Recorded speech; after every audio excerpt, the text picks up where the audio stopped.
Hello everyone, welcome to ओकुल। तो आप सभी को होली की बहुत बहुत शुभकामनाएं। और हम उम्मीद करते हैं, आशा करते हैं कि ये जो रंगों का त्यौहार है ये आपके अपने और आपके अपनों के जीवन में नए रंग भरेगा, नए उमंग, नई खुशियां लेके आएगा। और इसी उम्मीद के साथ, इसी उत्साह और उल्लास के साथ हम उम्मीद करते हैं कि आप अपने जीवन में आगे बढ़ेंगे, नए नए रंगों को आप अपने जीवन में बिखेरेंगे और जो लक्ष्य आप हासिल करना चाहते हैं वो भी ज़रूर हासिल करेंगे। तो एक बार फिर से आपको और आपके पूरे परिवार को ओकुल की तरफ से बहुत बहुत होली की शुभकामनाएं।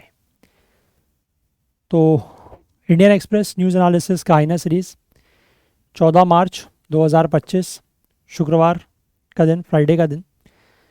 तो शुरू करते हैं आज का सेशन। लेकिन उसके पहले मैं एक बार आप लोगों से फिर से ये रिक्वेस्ट करना चाहूँगा कि आप में से जो भी लोग इन सेशंस को देखते हैं, फॉलो करते हैं, और अगर आपको किसी भी तरीके की मदद मिलती है या कुछ भी नया आप लोग सीखते हैं तो प्लीज़ कुछ ना कुछ कंट्रीब्यूट करने की कोशिश ज़रूर करें, सो दैट कि थोड़ा सा फाइनेंशियल हेल्प हमारी भी होगी। और डेफिनेटली इसका जो लॉन्ग टर्म बेनिफिट है, जो लॉन्ग टर्म फ़ायदा है, वो आप लोगों को ही मिलेगा इस सेंस में कि ये जो सेशंस हैं वो इसी तरीके से यूट्यूब पर लंबे समय तक चल पाएंगे। तो अगर आपको फ़ायदा हो रहा है तो प्लीज़ कुछ ना कुछ कंट्रीब्यूट करने की कोशिश ज़रूर करें। चलिए अब हम लोग आज के न्यूज़पेपर पर चलते हैं और आज के कौन कौन से हमारे आर्टिकल्स हैं वो हम लोग देखते हैं। तो ये हमारा आज का न्यूज़पेपर है। इस न्यूज़पेपर में फ्रंट पेज पर अगर मैं बात करूं तो ये इशू जो तमिलनाडु का इशू चल रहा है ना, लैंग्वेज को लेकर सेंटर के साथ।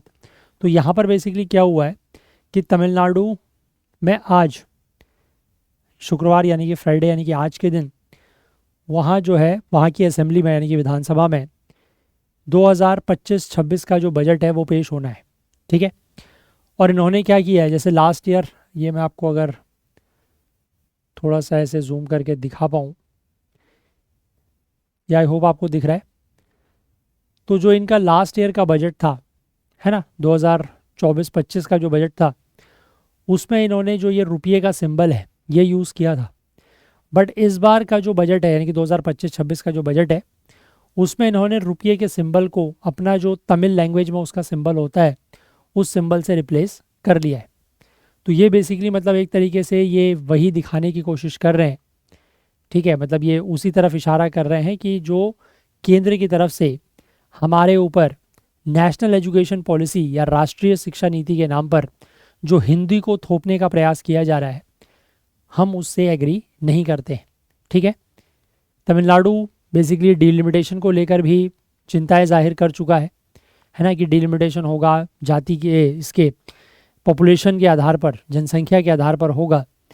तो जो सदर्न स्टेट्स हैं जहाँ की जनसंख्या compare to the northern states कम है तो उनको नुकसान होगा, है ना, उनका पार्लियामेंट में रिप्रेजेंटेशन कम हो जाएगा। ये भी उनकी एक चिंता है। दूसरा ये लैंग्वेज वाला इशू है। अब इसको लेकर केंद्र सरकार का ये कहना है, खासकर जो वित्त मंत्री हैं उन्होंने ये कहा है कि ये बेसिकली एक खतरनाक मानसिकता को दर्शाता है, एक डेंजरस माइंडसेट को दर्शाता है, जो हमारे इंडियन यूनिटी यानी कि जो भारतीय एकता है ये उसको कमज़ोर करने का प्रयास है। और ये सेसेशनिस्ट सेंटिमेंट्स यानी कि जो अलगाववादी मानसिकता है उसको बढ़ाता है। ठीक है, ये रीजनल प्राइड की बात कर रहे हैं, लेकिन रीजनल प्राइड में कहीं ना कहीं हमारी जो नेशनल यूनिटी है वो वीक हो रही है, ऐसा जो है वो वित्त मंत्री की तरफ से कहा गया है।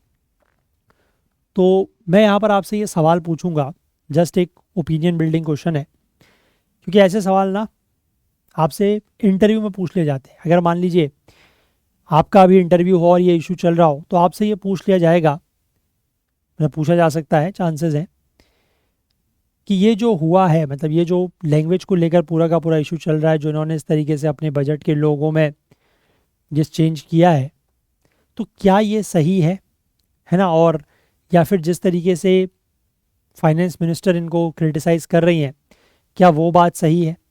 आपको क्या लगता है, आपका क्या विचार है कि क्या ये मतलब एक तरीके से वही हो गया कि regional pride versus national unity? ठीक है, नेशनल यूनिटी तो मतलब वित्त मंत्री की तरफ से कहा गया है कि ये राष्ट्रीय एकता या नेशनल यूनिटी को कमज़ोर कर रहा है। रीजनल प्राइड, है ना, जो उनका क्षेत्रीय गौरव है, जो अपनी भाषा में वो गर्व करते हैं उसको लेकर। लेकिन क्या ये ठीक है? ठीक है, मतलब क्या जो तमिलनाडु की सरकार का स्टैंड है कि वो खुद के ऊपर हिंदी इम्पोज नहीं करवाना चाहते, क्या वो ठीक है?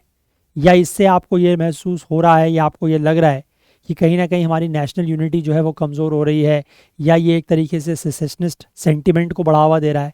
क्या है ये? आपका इस पर क्या विचार है, क्या आपको कहना है? आप ज़रूर इसके ऊपर अपना एक व्यू पॉइंट बताएं।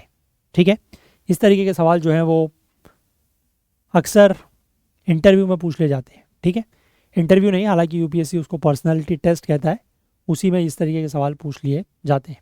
ठीक है, इसके बाद आगे हम लोग बात करते हैं यहाँ पर इसरो। इसरो का आपको ये मिशन याद होगा जिसमें डॉकिंग अनडॉकिंग जो मिशन है ना, इसमें यहाँ पर सक्सेसफुली जो लगभग 2 महीने पहले 2 सैटेलाइट्स को इसरो ने डॉक किया था, डॉक किया था मतलब आपस में कनेक्ट किया था, वो यहाँ पर अब अनडॉक कर दिया है। ठीक है, और अब ये दोनों सैटेलाइट जो हैं वो एक ऑर्बिट में इंडिपेंडेंट मूव कर सकते हैं। और इस तरीके का जो डॉकिंग अनडॉकिंग है वो क्यों ज़रूरी है? क्योंकि जिस तरीके के फ्यूचर मिशंस प्लान्ड हैं, चाहे वो गगनयान की बात हो या फिर कुछ सैंपल रिटर्न मिशन की हम बात करते हैं मून से, उसके लिए इम्पॉर्टेंट है, या फिर जिस तरीके से बात हुई है भारतीय अंतरिक्ष स्टेशन की, मतलब इंडिया का जो अपना स्पेस स्टेशन होगा उसकी बात हुई है ना, कि वो अलग अलग मॉड्यूल्स में उसको ले जाया जाएगा और फिर उन सब चीज़ों को ऊपर ही जो अलग अलग मॉड्यूल्स हैं उनको आपस में डॉक करके या कनेक्ट करके पूरा का पूरा जो स्पेस स्टेशन है, भारतीय अंतरिक्ष स्टेशन, वो बनाया जाएगा। तो उसके लिए ये चीज़ ज़रूरी है। हालांकि इस पूरे के पूरे मिशन के बारे में हम लोग पहले डिटेल में देख चुके हैं, बट यहाँ पर एक छोटा सा अपडेट है कि अनडॉकिंग भी हो गई है। ठीक है, चलिए आगे बढ़ते हैं। बीच के पेज में देखते हैं, वैसे कुछ खास न्यूज़ है नहीं। ठीक है, एक ये वाला आर्टिकल है, ये मैं आपके साथ शेयर करना चाहूँगा, है ना, एक आशा वर्कर्स वाला आर्टिकल। हालांकि आज हमें एक देखना है, जो एक्सप्लेन पेज पर आया था वो हम लोगों ने कल रह गया था वो देखना, वो उसको एक बार देखेंगे। और मैं आपको एक बार ये वाला आर्टिकल जो है वो शेयर करूँगा। ठीक है, तो इसको एक बार आप लोग थोड़ा सा पढ़िएगा। बाकी तो यहाँ पर ऐसा कुछ खास है नहीं। ठीक है, सीधे हम लोग एक्सप्लेन पेज पर ही आएंगे। तो एक्सप्लेन पेज पर आज हमें एक आर्टिकल डिस्कस करना है। हम लोग बात करेंगे about the national board for wild life. ठीक है, जिसकी अभी मीटिंग को चेयर किया है प्रधानमंत्री ने कुछ टाइम पहले। तो इसका क्या इतिहास रहा है, क्या इसका रोल है और क्या इसके इम्पैक्ट हैं, उसके बारे में हम लोग बात करेंगे। एक आर्टिकल मैं आप लोगों को फिर से शेयर करूंगा पढ़ने के लिए, एक बार इसको भी ज़रूर देखिएगा। ये आर्टिकल बेसिकली बात कर रहा है कि अमेरिका जो है वो अपने फार्मर्स को कैसे सपोर्ट करता है। अब ये आर्टिकल क्यों कंटेक्स्ट में आया है, इसलिए है क्योंकि भारत और अमेरिका के बीच में जो ट्रेड डील या व्यापार समझौते की बात हो रही है, उसको लेकर नेगोशिएशंस चल रहे हैं। तो उसमें अगर ये कहा जाता है, मतलब वहाँ पर अमेरिका की तरफ से ये कहा गया है कि इसमें जो फार्म है, मतलब जो फार्म प्रोड्यूस है ना, जो एग्रीकल्चर है, वो भी उस डील का हिस्सा है। यानी कि एक तरीके से अगर ये डील इस तरीके से आगे बढ़ती है कि इंडिया को अपने जो एग्रीकल्चर मार्केट है वो भी अमेरिका के लिए खोलना पड़ता है, तो इसलिए ये आर्टिकल यहाँ पर आया है कि क्या जो जिस तरीके से भारत की सरकार, है ना, इंडियन गवर्नमेंट जो है वो अपने किसानों की मदद करती है, चाहे वो कई तरीके की सब्सिडीज़ देती है ना, या फिर जो खरीदी की बात है, एमएसपी पर खरीदी की बात होती है, या फिर किसानों को जो डायरेक्ट बेनिफिट ट्रांसफ़र दिया जाता है पीएम किसान के रूप में, वो बात हो गई। तो किस तरीके से अमेरिका जो है वो अपने किसानों को सपोर्ट करता है। और यहाँ पर आप एक चीज़ ये देख पाएंगे कि जो मॉनेटरी टर्म्स में वैल्यू है वो अमेरिका के किसानों को बहुत ज़्यादा मिलती है as compare to the Indian farmers. तो एक बार इस आर्टिकल को आप लोग थोड़ा सा देखिएगा। ऐसा कोई बहुत ज़्यादा मतलब ऐसा नहीं है कि जो आपको मतलब मैं समझा सकूं, खुद से आप समझ पाएंगे आराम से। इसको एक बार आप लोग पढ़ लीजिएगा। ठीक है, और बाकी कल ये वाला एक आर्टिकल जो मेरा आपसे मतलब मैं शेयर करना रह गया, वो बैरनी हार्ट वाला, वो भी मैं आज आपको शेयर कर दूंगा। ठीक है, तो 2-3 आर्टिकल मैं शेयर करूंगा और 2 आर्टिकल जो है मैं यहाँ पर डिस्कस कर रहा हूँ। ठीक है, एक ये वाला करेंगे हम लोग, national board for wild life, important article है। और एक आर्टिकल हम लोग डिस्कस करेंगे आशा वर्कर्स वाला, जो कल के न्यूज़पेपर में था। ठीक है, चलो देखो, तो एक एक करके इनको देखना स्टार्ट करते हैं। तो सबसे पहले बात करते हैं the national board for wild life, its history, role and impact. देखो, प्रधानमंत्री मोदी ने पिछले हफ्ते इसकी पहली full body meeting of the national board for wild life उसको चेयर किया इन मोर देन 12 ईयर्स, यानी कि 12 सालों में पहली बार जो है वो national board for wild life, यानी कि इसको शॉर्ट में NBWL बोलते हैं, इसकी full body meeting, full body मतलब जिसमें सभी मेंबर्स जो हैं वो प्रेजेंट हो, ठीक है, फुल बॉडी मीटिंग जो 12 साल में पहली बार हुई है उसको प्रधानमंत्री मोदी ने यहाँ पर चेयर किया है। ये मीटिंग जो है वो गुजरात के गिर नेशनल पार्क में हुई है ना। अभी प्रधानमंत्री मोदी कुछ दिनों पहले वहाँ पर लायन सफारी में गए थे, मैंने आपको इमेजेस वगैरह भी दिखाई थी। तो गुजरात के गिर नेशनल पार्क में हुई, और किस दिन हुई? वर्ल्ड वाइल्ड लाइफ डे, ठीक है, जो 3 मार्च को मनाया जाता है उस दिन।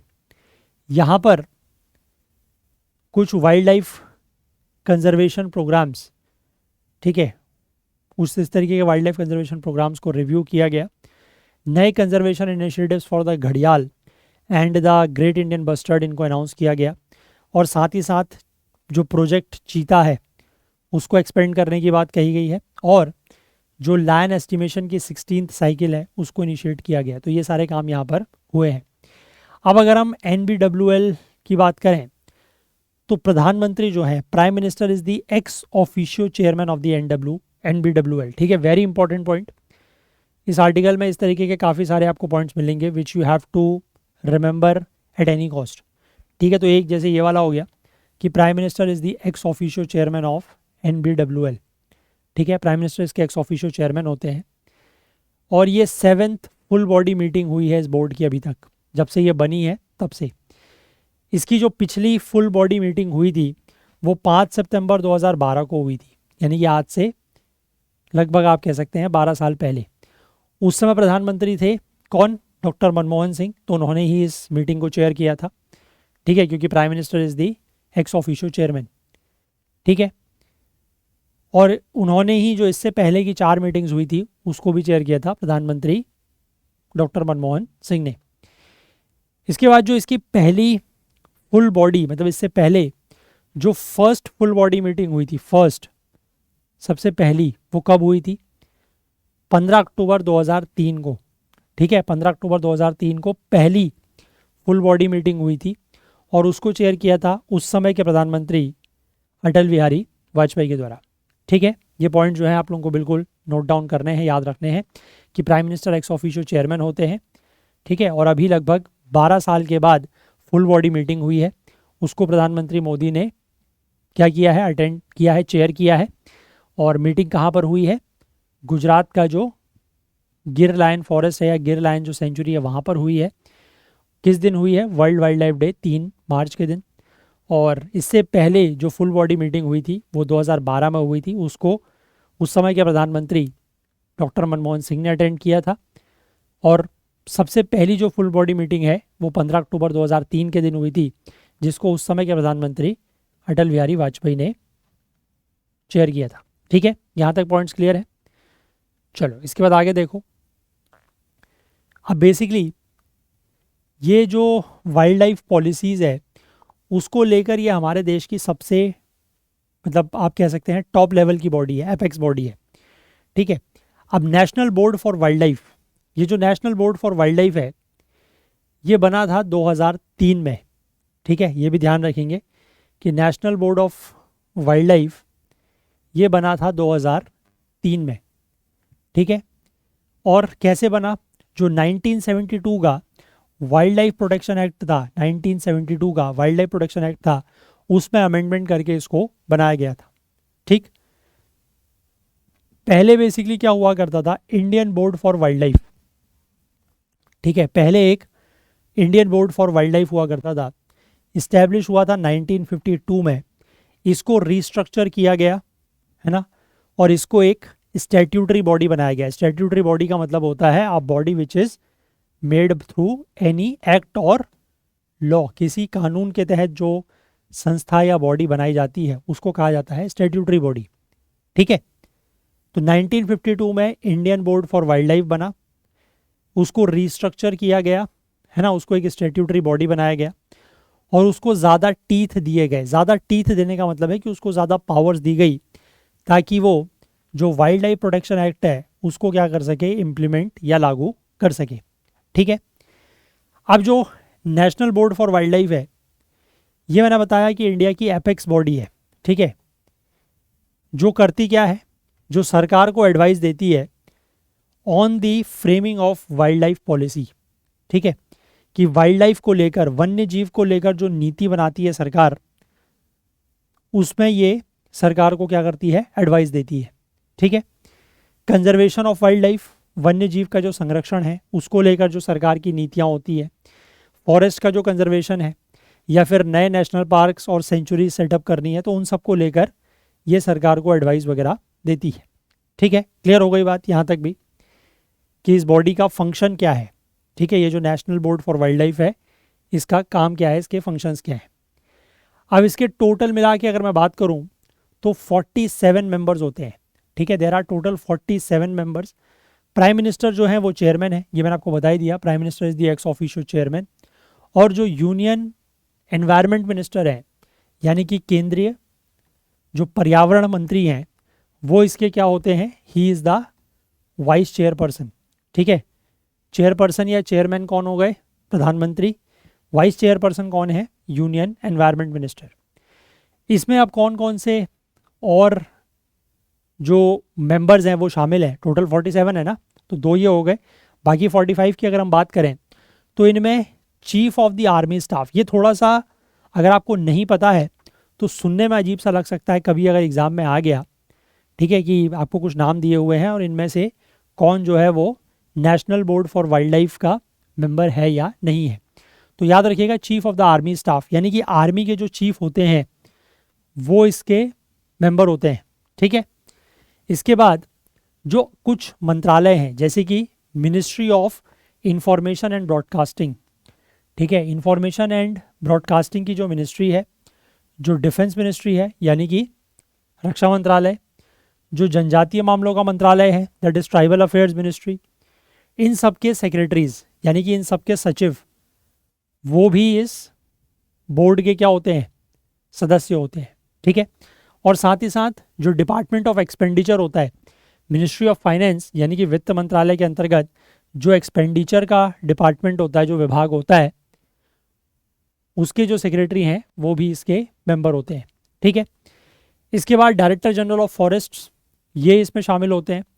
कुछ एमपी शामिल होते हैं, कुछ कंजर्वेशनिस्ट, इकोलॉजिस्ट, इन्वायरमेंटलिस्ट, और 5 रिप्रेजेंटेटिव होते हैं from the non government sector, ये भी इस बोर्ड का हिस्सा होता है। They are also the part of this board. ठीक है, तो ये आप ध्यान रखिएगा कि कौन कौन इसमें होते हैं। अब NBWL जो है वो अपना ज़्यादातर जो रूटीन काम होता है, रूटीन काम मतलब कि जैसे नेशनल पार्क या वाइल्ड लाइफ सेंचुरी के आसपास या उसके अंदर जो भी प्रोजेक्ट्स वगैरह हैं, उन प्रोजेक्ट्स का जो अप्रेजल वगैरह होता है, अप्रेजल मतलब है कि उन प्रोजेक्ट्स को असेसमेंट वगैरह जो होता है, वो काम वो सौंप देते हैं किसको, एक स्टैंडिंग कमेटी को। ठीक है, तो बोर्ड सारा का सारा काम खुद से नहीं करता, वो इस तरीके के जो इनके रूटीन वर्क्स होते हैं वो एक स्टैंडिंग कमेटी को डेलीगेट कर दिए जाते हैं। ठीक है, लेकिन इस कमेटी के जो फैसले हैं, ये स्टैंडिंग कमेटी के जो फैसले हैं, जो डिसीजंस हैं, वो गवर्नमेंट या सरकार के ऊपर बाइंडिंग नहीं है। ठीक है, स्टैंडिंग कमेटी ने जो भी फैसला लिया या जो भी रिकमेंडेशंस दिए, उसको मानने के लिए सरकार जो है वो बाउंड नहीं है, सरकार बाध्य नहीं है। ठीक है, ये ध्यान रखेंगे। अब NBWL का जो क्रिटिसिज्म है, इसकी कुछ आलोचनाएं भी हुई हैं, तो वो अगर हम देखें तो over the past decade the standing committee of NBWL has cleared several development projects in and around wildlife habitats leading to controversy and protest from ecologists। ठीक है, पिछले कुछ दशकों में, है ना, जो ये स्टैंडिंग कमेटी है, इसने कई सारे ऐसे डेवलपमेंटल प्रोजेक्ट्स को जो वाइल्ड लाइफ हैबिटेट्स के आसपास हैं उनको क्लियरेंस दिया है, जिसकी वजह से काफ़ी ज़्यादा कंट्रोवर्सी या विवाद भी हुआ है और जो इकोलॉजिस्ट हैं उनकी तरफ से प्रोटेस्ट भी हुआ है। जैसे कि यहाँ पर एक रिसेंट है अभी जो ये Ken Betwa water linking project है, इसको लेकर हमने बात भी की है, उसका एक डैम बन रहा है दैट इज दौड़न डैम। ठीक है, जिसको अभी प्रधानमंत्री मोदी ने कुछ समय पहले इनॉग्रेट किया था, अगर आपको याद हो तो। ठीक है, जो लगभग, अगर ये डैम बनेगा तो डैम बनता है तो उसके पीछे पूरा रिजर्वायर होता है, आपको पता है, जहाँ पर पानी इकट्ठा होता है। तो इससे लगभग 100 स्क्वायर किलोमीटर का एरिया जो पन्ना नेशनल पार्क और टाइगर रिजर्व है मध्य प्रदेश में, वो यहाँ पर क्या होगा, सबमर्ज हो जाएगा, डूब जाएगा। ठीक है, तो इसको लेकर कंट्रोवर्सी हुई थी बेसिकली इसको, लेकिन क्लियरेंस जो है इन्होंने दे दिया है। इसके बाद एक ऑयल एक्सप्लोरेशन का प्रोजेक्ट है of the Vedanta group in the eco sensitive zone of Hollongapar gibbon sanctuary. ठीक है, विच इज़ जो एंडेंजर्ड हुलॉक गिबन है, only ape species in India, उसका घर है। ठीक है, आप मुझे ये बताइएगा कि ये हुलोंगापार गिबन सेंचुरी जो है वो किस राज्य में है। ठीक है, it is located in which state. ठीक है, ये आप मुझे बताइएगा। 2021 में जो गलाथिया बे सेंचुरी है अंडमान एंड निकोबार आइलैंड्स में, which is the nesting site of leatherback C turtles, इसको लार्ज पोर्ट प्रोजेक्ट्स के लिए डिनोटिफाई कर दिया गया। अब स्टैंडिंग कमेटी को जब रिकन्स्टिट्यूट किया गया 2014 में, तो this led to the allegations of dilution of its power. ठीक है, तो फिर इस तरीके के आरोप लगे कि इसकी जो पावर्स हैं, जो शक्तियां हैं, उनको काफ़ी कम कर दिया गया है। सिर्फ 3 ही नॉन गवर्नमेंट मेंबर जो हैं वो अपॉइंट किए गए। ठीक है, सिर्फ 3 नॉन गवर्नमेंट, और उसमें से भी एक जो है वो Gujarat ecological education and foundational research के थे। ये एक ऑटोनॉमस बॉडी है अंडर था गुजरात गवर्नमेंट। ठीक है, मतलब 3 नॉन गवर्नमेंट मेंबर्स, और उसमें से भी एक जो है वो गुजरात गवर्नमेंट के अंडर ही एक फाउंडेशन है उसके मेंबर। ठीक है, 2014 के बाद हुआ है, टाइमलाइन समझिएगा। ठीक है, 2014 के बाद गुजरात कनेक्शन बॉडी की पावर्स को डाइल्यूट किया गया है। ठीक है, नॉन गवर्नमेंटल मेंबर्स को कम किया गया है। समझ रहे हैं? बाकी मैं ज़्यादा इसमें क्या ही बोलूँ। अब पहले जो यूपीए सरकार में स्टैंडिंग कमेटी हुआ करती थी, उसमें 7 मेंबर्स हैं विच वर नॉट, मतलब 7 मेंबर्स तक हुआ करते थे which were not linked to the government, मतलब 7 नॉन गवर्नमेंट मेंबर्स हुआ करते थे, 4 कंजर्वेशन एक्सपर्ट्स और 3 जो हैं representing the non government organisations. तो कम किया गया है, वो चीज़ आप समझ सकते हैं, है ना। अब इसके बाद आगे अगर मैं बात करूं, तो NBWL से पहले IBWL हुआ करता था, मैंने आपको शुरुआत में बताया ना। तो Indian board for wild life जो है ये एग्जिस्टेंस में आता है मार्च 1952 में as central board for wild life. पहले जब शुरुआत हुई थी IBWL की, तो उसका भी नाम central board for wild life था।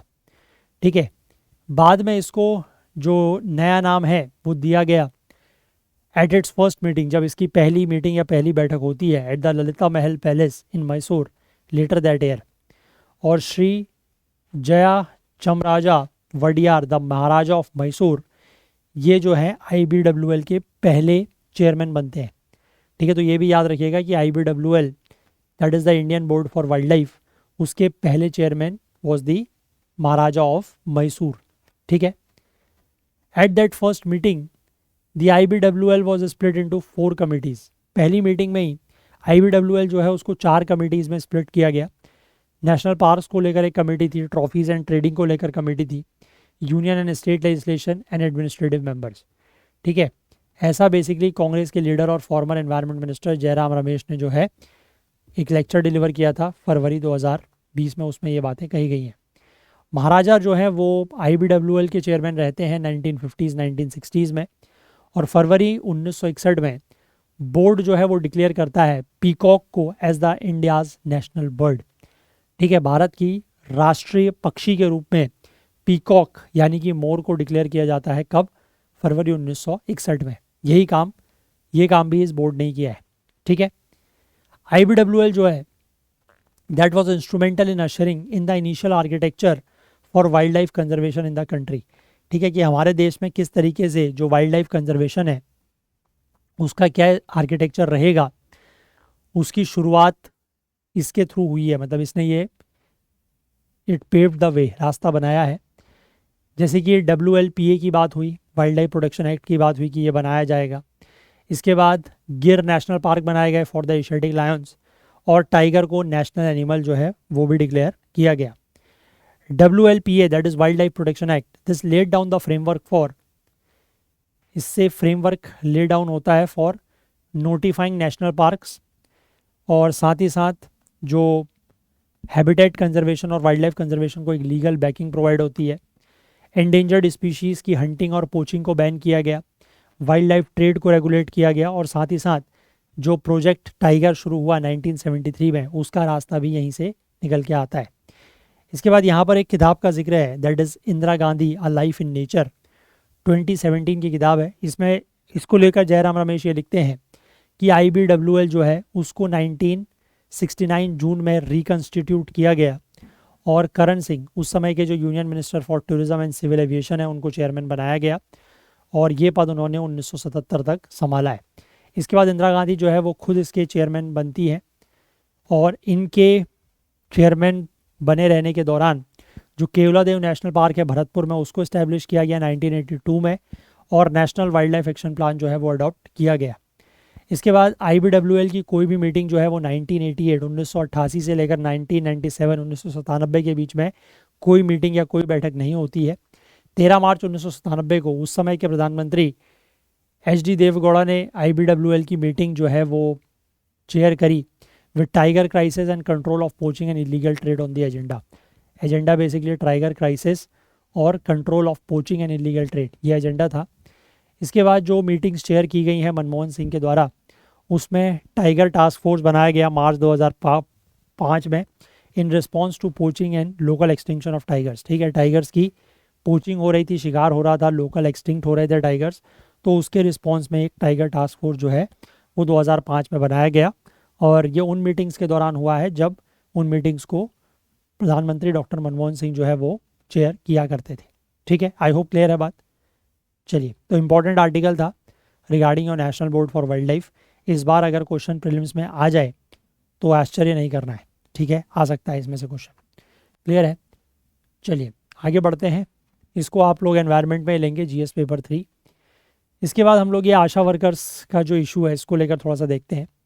ठीक है, क्योंकि ये भी एक तरीके का आप सोशल इशू कह सकते हैं, है ना।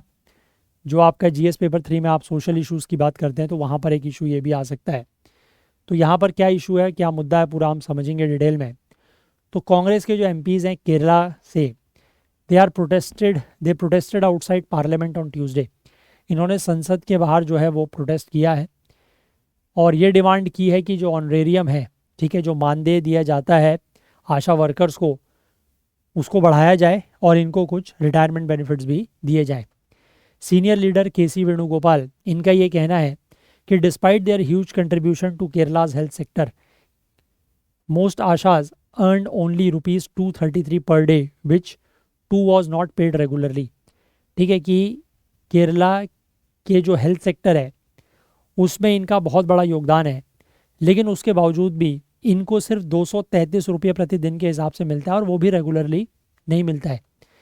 हालांकि हेल्थ मिनिस्टर यानी कि स्वास्थ्य मंत्री JP नड्डा ने राज्यसभा में ये इन्फॉर्म किया है कि the steering group of the national health mission, इसने अप्रूव कर दिया है कि आशास के लिए इंसेंटिव बढ़ाया जाएगा और ये बहुत जल्द लागू कर दिया जाएगा। ठीक है, अब यहाँ पर प्रोटेस्ट चल रहे हैं, ब्लेम गेम हो रहा है। तो आशास का जो फुल फॉर्म है that is accredited social health activists. ये कम्युनिटी हेल्थ वॉलंटियर्स होते हैं जो कि रूरल एरियाज़ में सर्व करते हैं under the NHM that is national health mission के अंतर्गत। 10 फरवरी को केरला के जो आशा वर्कर्स एसोसिएशन है उसने एक धरना प्रदर्शन जो है वो शुरू किया राज्य के सचिवालय के सामने टू प्रेस 3 डिमांड्स, और उनकी 3 मांगे थी। एक तो ये था कि जो पेंडिंग ड्यूज़ हैं उसको रिलीज़ किया जाए। दूसरी बात यह है कि जो ऑनरेरियम है उसको बढ़ाया जाए, amount paid to ASHA workers, ठीक है, वो 7,000 से बढ़ा के 21,000 किया जाए और इनको 5 लाख रुपए तक का रिटायरमेंट बेनिफिट भी दिया जाए। प्रोटेस्टर्स ने जो लॉन्ग स्टैंडिंग डिमांड है for ASHA workers to be made regular employees, कि आशा वर्कर्स को रेगुलर एम्प्लॉयज़ बनाया जाए, उसकी भी इन्होंने मांग की है। अब केरला में CPM की जो सरकार है उसने केंद्र के ऊपर यह आरोप लगाया है कि केंद्र 100 करोड़ रुपये जो हेल्थ फंड का ड्यू है केरला के लिए 2023-24 का, ये उसको रिलीज़ नहीं कर रहे हैं फंड्स। हालांकि यहाँ पर फिर वही स्वास्थ्य मंत्री का ये कहना है कि सारे के सारे ड्यूज़ जो हैं वो क्लियर कर दिए गए हैं और उन्होंने केरला के ऊपर ही आरोप लगाया है कि delayed the process by not furnishing a utilisation certificate saying the funds have been used for their intended purpose. ठीक है, कि मतलब वो कह रहे हैं कि उन्होंने पैसा नहीं दिया, वो कह रहे हैं पैसा दे दिया, उन्होंने सही तरीके से उसका इस्तेमाल नहीं किया। इसी तरीके के आरोप प्रत्यारोप यहाँ पर चल रहे हैं। अब ये जो आशा है इनके रोल की अगर हम बात करें तो नेशनल रूरल हेल्थ मिशन जो है लॉन्च किया गया था 2005 में। इसमें ये आशाज का रोल डिफाइन हुआ है as a new band of community health functionaries who would work in rural areas alongside the anganwadi workers of the integrated child development scheme. ठीक है, इंटीग्रेटेड चाइल्ड डेवलपमेंट स्कीम के अंतर्गत जो आंगनवाड़ी वर्कर्स हैं उनके साथ ये कम्युनिटी हेल्थ फंक्शनरीज के रूप में काम करेंगी रूरल एरियाज में। ठीक है, ये इनका बेसिकली काम था आशा वर्कर्स का। इसके बाद जो ये NRHM है, that is national rural health mission, और नेशनल अर्बन हेल्थ मिशन, इनको एक ही स्कीम में जो है वो सबस्यूम कर लिया गया 2013 में, that is national health mission. अब आशा जो है that will be the first port of call for any health related demands of deprived section of the population, specially women and children who find it difficult to access health services. ठीक है, इस scheme को introduce करते हुए जो policy document है उसमें ये कहा गया है कि जो deprived section of the population है, जो वंचित वर्ग है समाज का, उसकी जो भी स्वास्थ्य संबंधी मांग होती है, जो भी उसकी स्वास्थ्य संबंधी ज़रूरतें होती हैं, खासकर बच्चों की और महिलाओं की, उनको पूरा करने का पहला काम, जो मतलब फर्स्ट रिस्पॉन्डर आप कह सकते हैं एक तरीके से, वो कौन रहेगा? ये आशा वर्कर्स।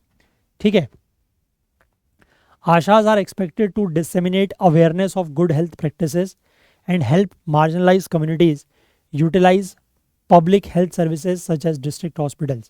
तो आशा से ये एक्सपेक्टेड है कि वो गुड हेल्थ प्रैक्टिसेस को लेकर, मतलब अच्छे स्वास्थ्य के प्रैक्टिसेस को लेकर अवेयरनेस जो है वो फैलाएं, और साथ ही साथ जो मार्जिनलाइज्ड कम्युनिटीज़ हैं उनको मदद करें कि वो पब्लिक हेल्थ सर्विसेज जैसे कि डिस्ट्रिक्ट हॉस्पिटल का इस्तेमाल कर सकें, उनको इस चीज़ में भी मदद करें।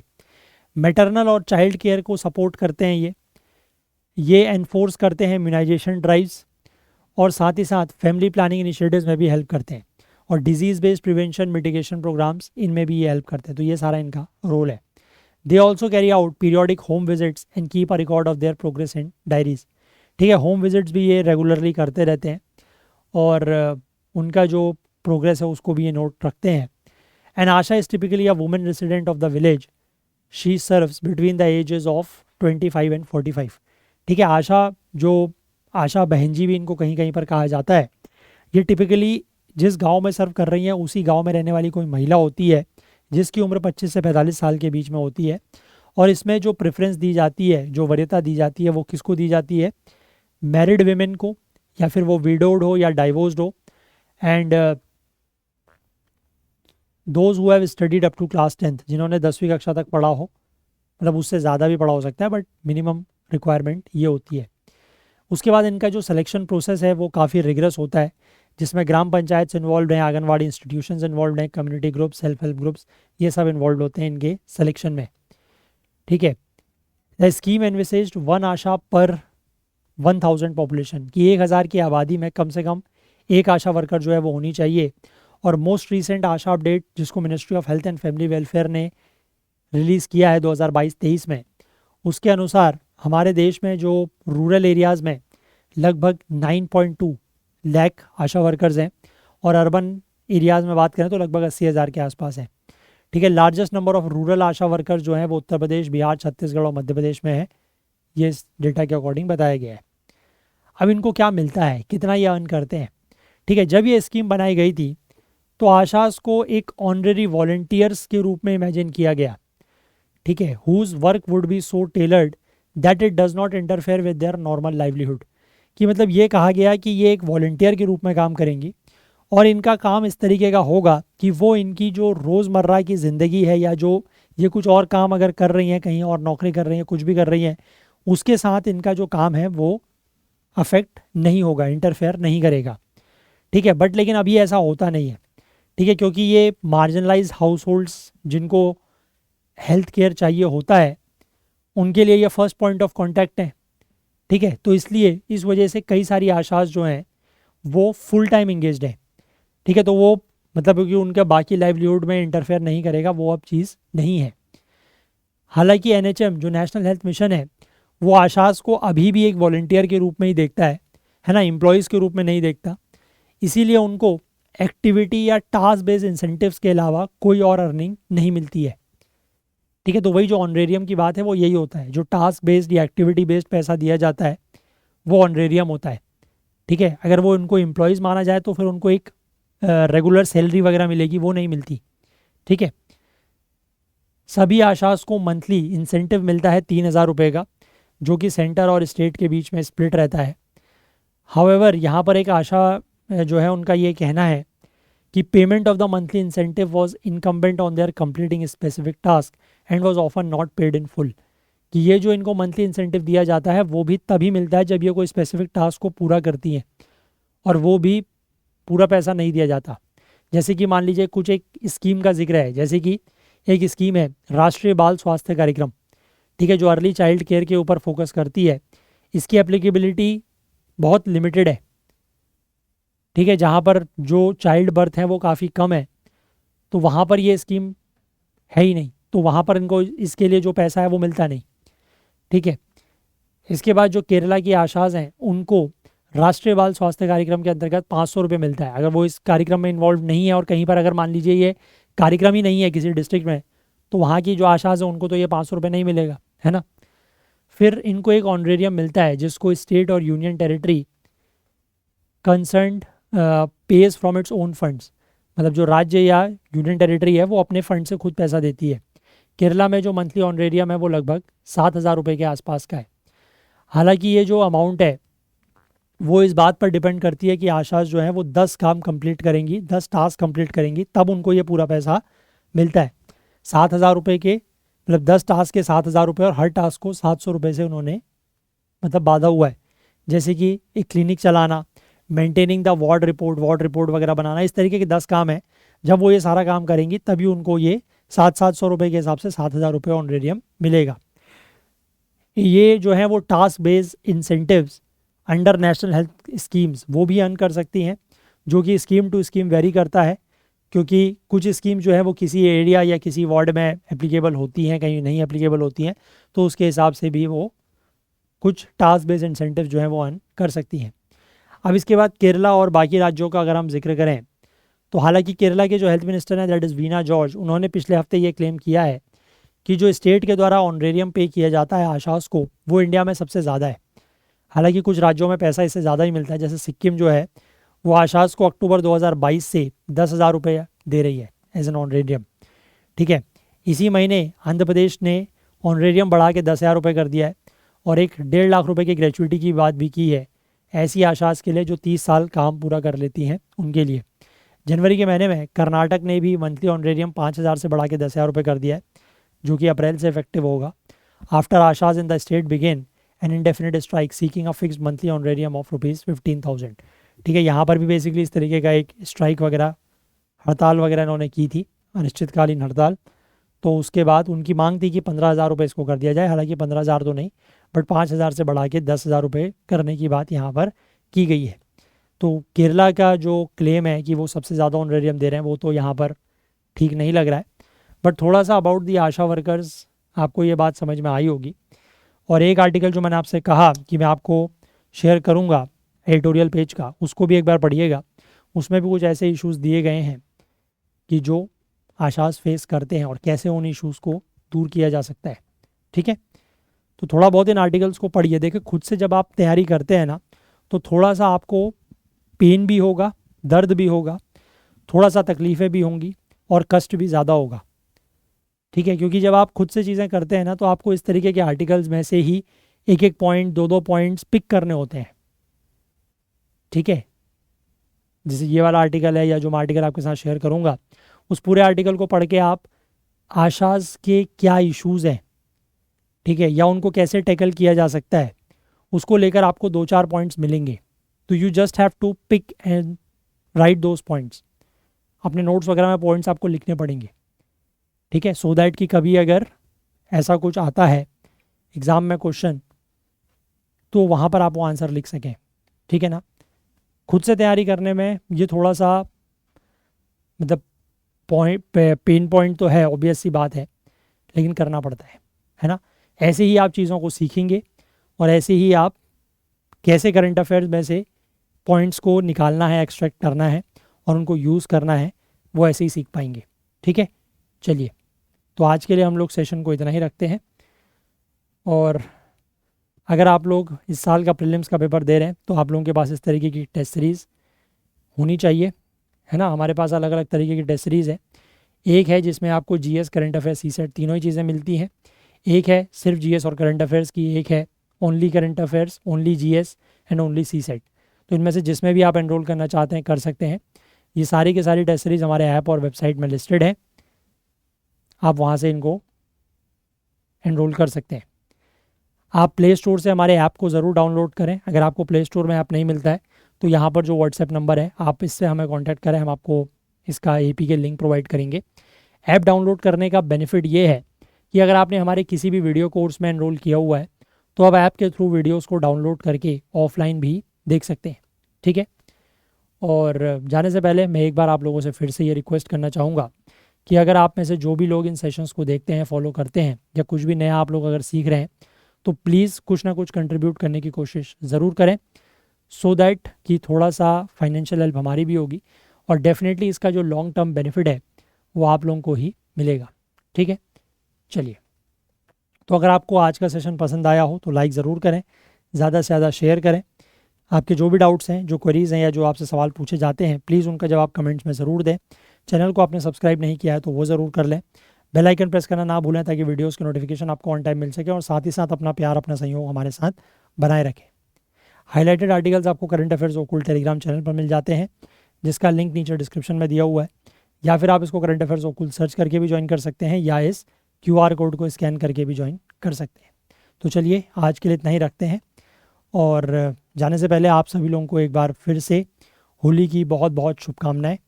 और क्योंकि आज अब मतलब इंडियन एक्सप्रेस में आज छुट्टी होती है तो कल न्यूज़पेपर नहीं आएगा, so we will be meeting next on Monday, ठीक है ना। सैटरडे को न्यूज़पेपर आएगा नहीं, और संडे को एज सच न्यूज़पेपर में कोई खास आर्टिकल एग्ज़ाम रेलिवेंट नहीं होते हैं, तो we will meet next on Monday. तो तब तक के लिए अपना बहुत बहुत ध्यान रखें, त्यौहार जो है उसको अच्छे से मनाएं, और अपनी पढ़ाई वगैरह पर भी ध्यान दें। चलिए, तो आज के लिए इतना ही रखते हैं, अगले सेशन में होगी मुलाकात। तब तक के लिए अपना बहुत बहुत ध्यान रखें। Please do take care of yourself. Thank you, have a nice day, bye bye.